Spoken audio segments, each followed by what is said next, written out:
Bonjour à tous, dans cette vidéo nous allons voir les différents régimes de protection existants. Le régime en place peut être à l'initiative de la personne protégée elle-même ou du juge à la demande d'une autre personne. Nous verrons dans un premier temps les régimes extrajudiciaires, puis les régimes judiciaires. Dans les régimes extrajudiciaires, nous en retrouvons deux formes selon que l'initiative appartienne à la personne protégée ou à une autre personne. Quand la personne protégée en est à l'initiative, il s'agit alors d'un mandat de protection future.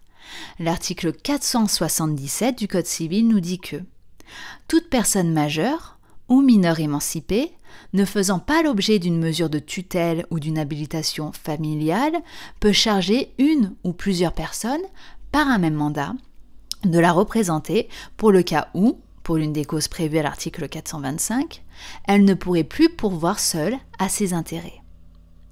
On rappellera l'article 425, celui-ci nous dit que toute personne dans la possibilité de pourvoir seule à ses intérêts en raison d'une altération médicalement constatée, soit de ses facultés mentales, soit de ses facultés corporelles de nature à empêcher l'expression de sa volonté, peut bénéficier d'une mesure de protection juridique. La personne représentée qui conclut le mandat de protection future est connue sous le nom de mandant. La personne qui devra exécuter le mandat est le mandataire. L'article 480 du Code civil nous précise qui peut être ce mandataire. Le mandataire peut être toute personne physique choisie par le mandant ou une personne morale inscrite sur la liste des mandataires judiciaires à la protection des majeurs. L'article 483 nous précise les causes de fin de mandat et je cite 1. Le rétablissement des facultés personnelles de l'intéressé constatées à la demande du mandant ou du mandataire. 2. Le décès de la personne protégée ou son placement en curatelle ou en tutelle, sauf décision contraire du juge qui ouvre la mesure. 3. Le décès du mandataire, son placement sous une mesure de protection ou sa déconfiture. 4. Sa révocation prononcée par le juge des tutelles à la demande de tout intéressé lorsqu'il s'avère que les conditions prévues à l'article 425 ne sont pas réunies ou lorsque l'exécution du mandat est de nature à porter atteinte aux intérêts du mandant. Le juge peut également suspendre les effets du mandat pour le temps d'une mesure de sauvegarde de justice. L'habilitation familiale est l'autre régime de protection extrajudiciaire existant. Celle-ci est réglementée par l'article 494-1 du Code civil qui dispose ainsi que lorsqu'une personne est dans l'impossibilité de pourvoir seule à ses intérêts en raison d'une altération médicalement constatée soit de ses facultés mentales, soit de ses facultés corporelles de nature à empêcher l'expression de sa volonté, le juge des tutelles peut habiliter une ou plusieurs personnes choisies parmi ses ascendants ou ses descendants, frères et sœurs, ou, à moins que la communauté de vie ait cessé entre eux, le conjoint, le partenaire auquel elle est liée par un pacte civil de solidarité, donc le PACS, ou le concubin, à la représenter, à l'assister, dans les conditions prévues à l'article 467, ou à passer un ou des actes en son nom dans les conditions et les modalités prévues. On dit que l'habilitation familiale est un régime de protection extrajudiciaire car le rôle du juge est cantonné à la désignation du représentant et à son rôle. Attention, il peut s'agir d'une habilitation générale ou d'une habilitation spéciale. Elle est spéciale lorsqu'elle portera sur des actes ou des biens précis. L'article 494-6 du Code civil nous dit ainsi que l'habilitation peut porter sur un ou plusieurs des actes que le tuteur a le pouvoir d'accomplir, seul ou avec une autorisation sur les biens de l'intéressé, un ou plusieurs des actes relatifs à la personne à protéger. Dans ce cas, l'habilitation s'exerce dans le respect des dispositions, etc. Il nous dit également que, en cas d'habilitation générale, le juge fixe une durée au dispositif sans que celle-ci puisse excéder 10 ans.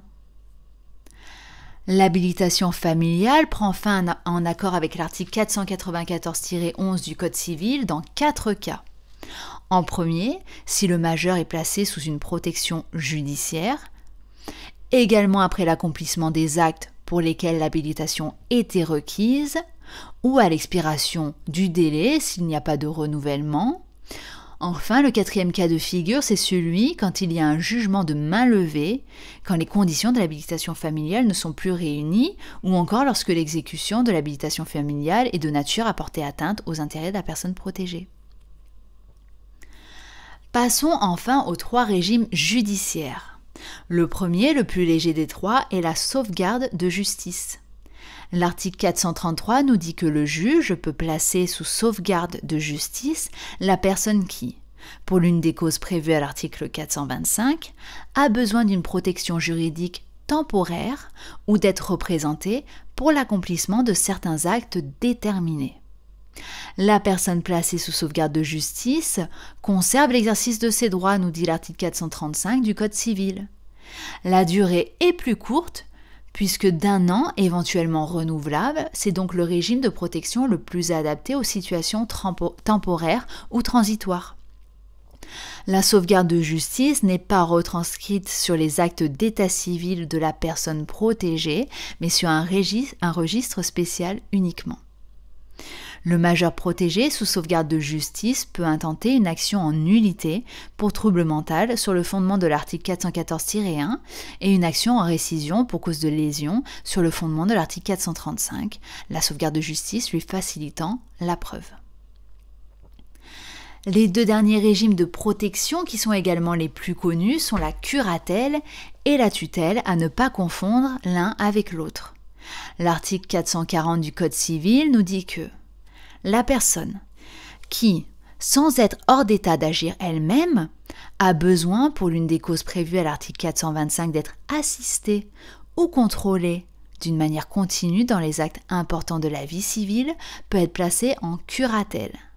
La curatelle n'est prononcée que s'il est établi que la sauvegarde de justice ne peut assurer une protection suffisante.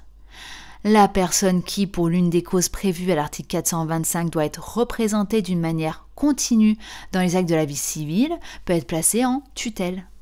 La tutelle n'est prononcée que s'il est établi que ni la sauvegarde de justice ni la curatelle ne peuvent assurer une protection suffisante. Ainsi, du plus léger au plus grave, on retrouve la sauvegarde de justice, puis la curatelle, puis la tutelle. Dans le cas de la curatelle, c'est donc d'assistance dont il est question, alors que dans le cadre de la tutelle, il s'agit de représentation.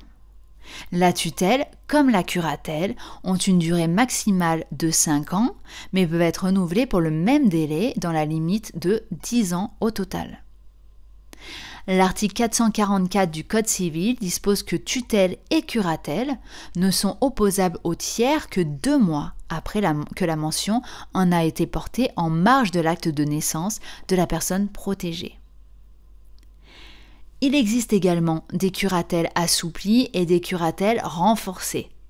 L'article 471 du Code civil nous dit que, à tout moment, le juge peut, par dérogation à l'article 467, énumérer certains actes que la personne en curatelle a la capacité de faire seule, ou à l'inverse, ajouter d'autres actes à ceux pour lesquels l'assistance du curateur est exigée.